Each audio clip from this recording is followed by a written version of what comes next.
So your mantle is basically the focal point of your living room, the centerpiece of the house. If you do it wrong, it's pretty much like going to work without your pants on. It's not only a missed opportunity, but it can kind of make everything else in the room not look nearly as good. So I'm going to show you 3 different ways that you can style your mantle that are guaranteed to look really beautiful. The first way is just choose one really large, really beautiful piece and have it just stand on its own, very simple, very minimal. The key is to make sure it's big enough. This piece, for instance, is too small. My rule would be to have the piece be at least 2/3 the size of the mantle itself. This looks dinky and bitsy and accidental, so it's not gonna work. Now something like this piece, it's huge. It's a really big piece of art, and I love it, but it's a little bit too vertical. So I have all this empty space here, all this empty space here. It's just too vertical to stand on its own. This, paired with a bunch of other awesome pieces of art, would be great.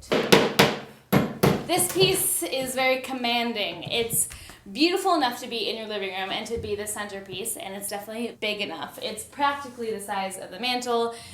In my book, you can't go too big. It could even be bigger. Just don't go too small. Option number 2 is to use a collection of artwork.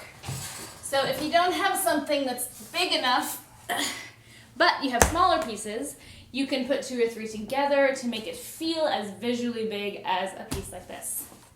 The key to styling art together is to make sure there are 3 different sizes and, even better, 3 different shapes. So I have a tall vertical rectangle, a square, and a small horizontal. I think this looks good, but it could look better. It's 3 really hard-shaped pieces, and I want to soften it up a bit. So I'm going to take away one of these rectangles and add something really feminine and sculptural to soften all the hard edges of the squares. I mean, what's more feminine than pink peonies?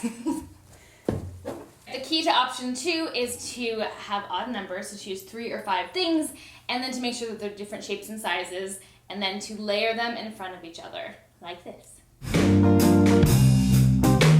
Option number 3 is to create a collection of things on the mantle that work really well together and represent your personality. Almost consider it a little mini world of all of your favorite things. So I'm going to start with something really big that I love, this peacock painting. You still need something fairly large to ground the space. It doesn't have to be that big, but you don't want like a little bitsy collection of things. You need contrast in size, in shape, in scale, in color, in texture, in finish. The more contrast, the more interesting it is. And you can add in books, sculptures, picture frames. I'm going to add in some more shapes and some more colors.